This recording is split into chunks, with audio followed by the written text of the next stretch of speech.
Ever heard of coulrophobia? What do you mean by that? Well, if you haven't, it is the extreme or irrational fear of clowns. What? Bro, what are you talking about, man? Yes, you heard right. The characters meant to bring entertainment and laughter through their bumbling clumsiness. Their contradiction is their attraction. Most people like them and enjoy their company, while others don't. I know you are thinking, but why would someone be scared of a clown? Well, my best guess is because they are unpredictable, and one can't really tell who's behind the mask. One person who embodied the persona of the evil clown, and in the most gruesome of ways, was John Wayne Gacy. A man who raped and murdered at least 33 teenage boys over a 6-year span in the 1970s, making him the worst serial killer in the United States at the time. Do you want to know how he got there? Yeah, baby! Yeah. I'll figure that out for you in under 10 minutes. Born 3 years before Hitler committed suicide, he was the offspring of a 41-year-old machinist, John Stanley, a Chicago native, and his 33-year-old wife, born Marion Elaine Robinson, in Racine, Wisconsin. The father-to-be checked his wife into Edgewater Hospital at about 9:30 p.m. on March 16th. Barely 3 hours later, their first and only son was delivered by their physician, Dr. David S. Levy. The infant shared the birth date of Rudolf Nureyev and belonged to the Pisces zodiac sign, sharing the same astrological sign as George Washington, Albert Einstein, and the man known as Charlie Pride.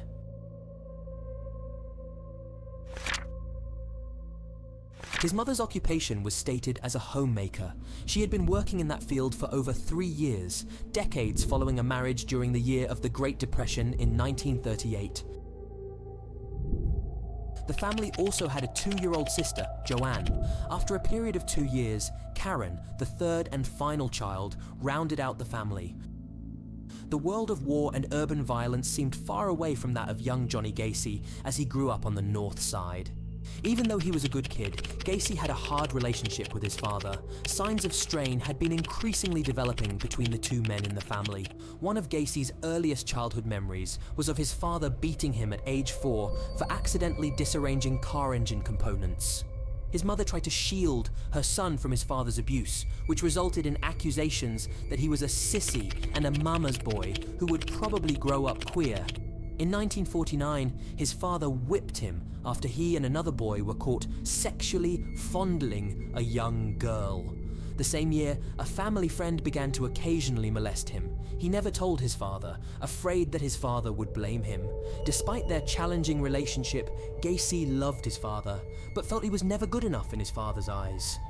The young man resented what some were to later describe as the senior Gacy's tendency to be a little too strict and demanding of his son. Perhaps because he was the only boy, his father was less tolerant of his problems than of those of the girls. In later years, the son talked sadly of his love for his father and his disappointment that they weren't better friends. The teenager was closer to his mother and sisters. The bond between the young man and his mother was particularly strong, and she affectionately called him Johnny. At 18 years old in 1960, Gacy got in the political arena by serving as a precinct captain assistant for a Democratic Party candidate in his area. This resulted in additional disapproval from his father, who labeled him a patsy. In that same year, his father purchased a car for him, but retained ownership of the vehicle's title in his name until he finished paying for it, which took multiple years. If Gacy did not obey, his father would take away the keys. Not being able to keep up with his father's actions, he bought an additional set of keys in April 1962, prompting his father to take the distributor cap and hold on to it for 3 days. Shortly after his father returned the cap, he left for Las Vegas with only $136, hoping to stay with a cousin.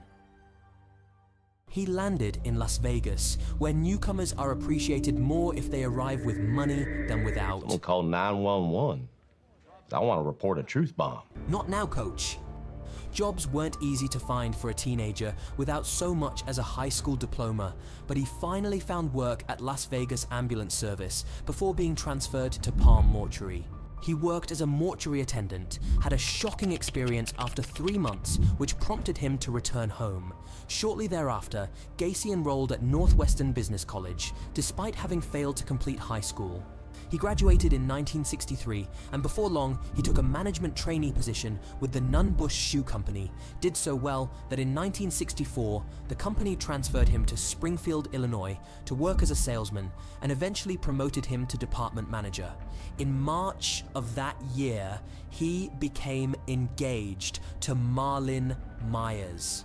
In 1965, only a year after arriving in Springfield, he was elected first vice president and the chapter's outstanding man of the year, having been considered a devoted Roman Catholic who was ambitious and took his work seriously.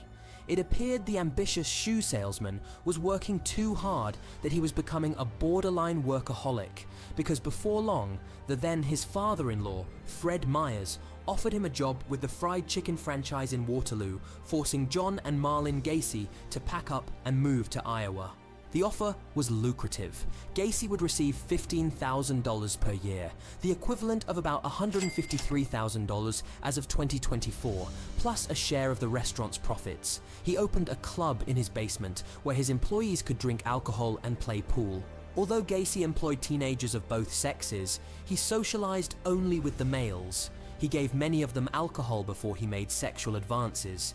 If they rebuffed him, he would claim his advances were jokes or a test of morals. His wife gave birth to a son in February 1966 and a daughter in March 1967. He later described this period of his life as perfect. He had finally earned his father's approval.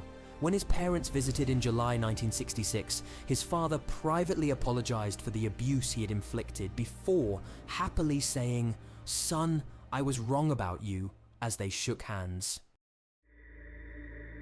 Unfortunately, his father spoke too soon, because not long after that, in August 1967, he sexually assaulted 15-year-old Donald Voorhees Jr., the son of Donald Edwin Voorhees, a local politician and fellow JC, an event that he later denied and even demanded to take a polygraph test, which were indicative of deception, but he insisted that he was innocent and the charges were politically motivated.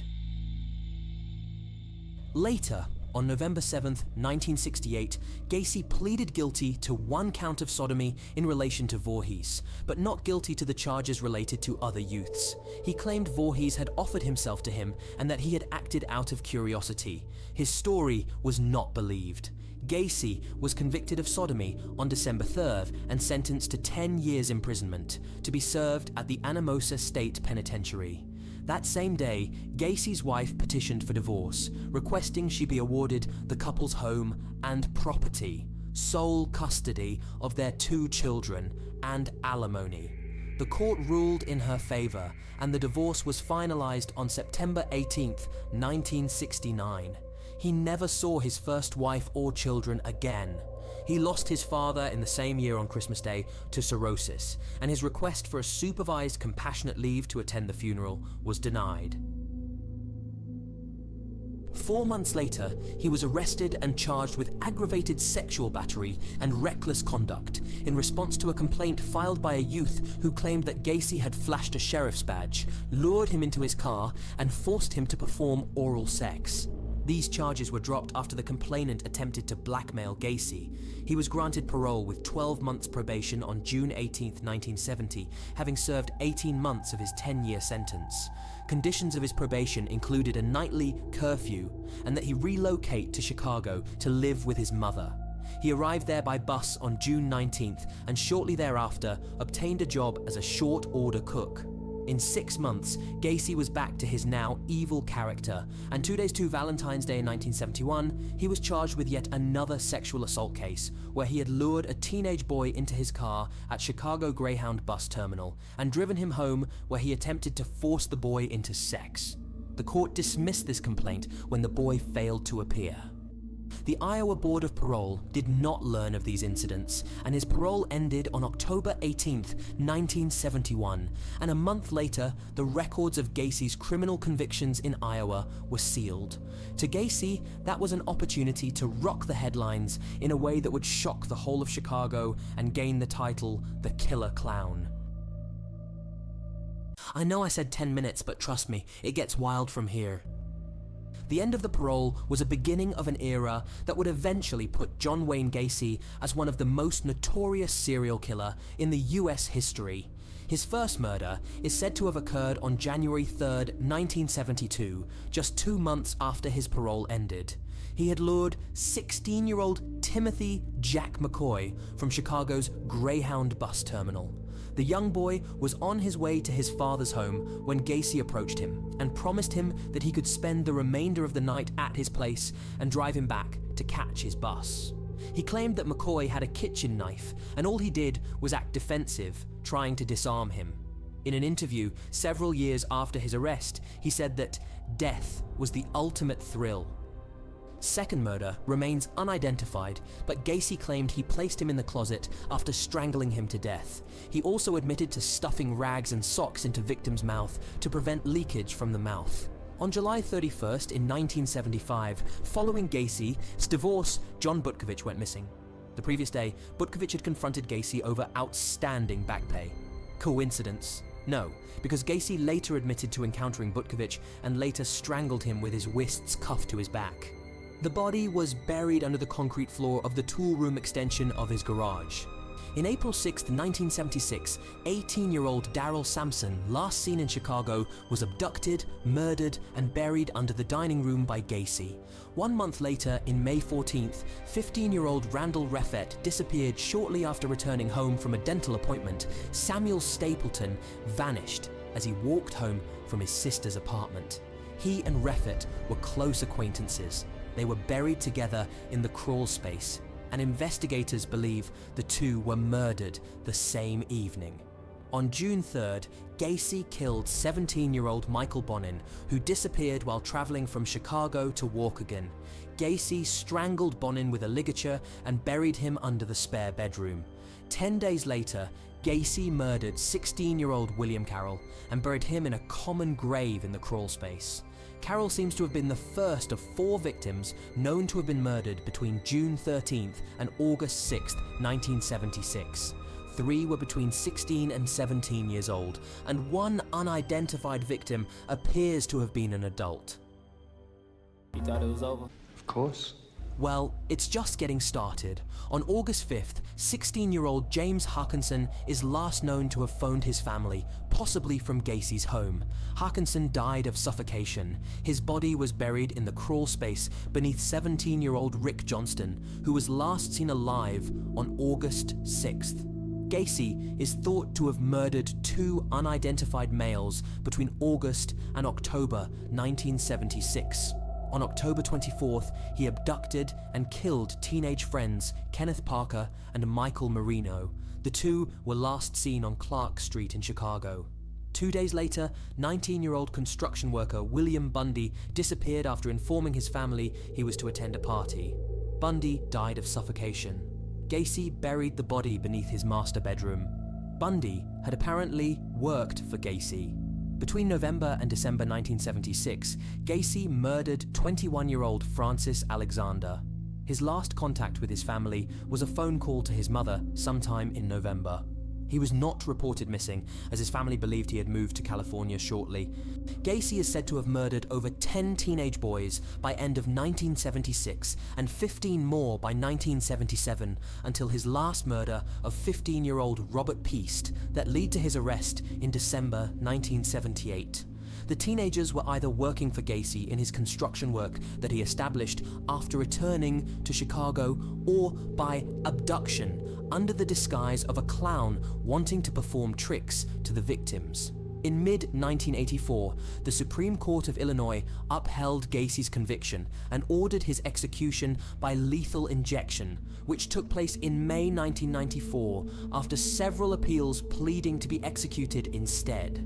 With his last words, "Kiss my ass," he was confirmed dead by 12:58 on May 1994. Chicago had been freed from the shackles of a violent sociopath.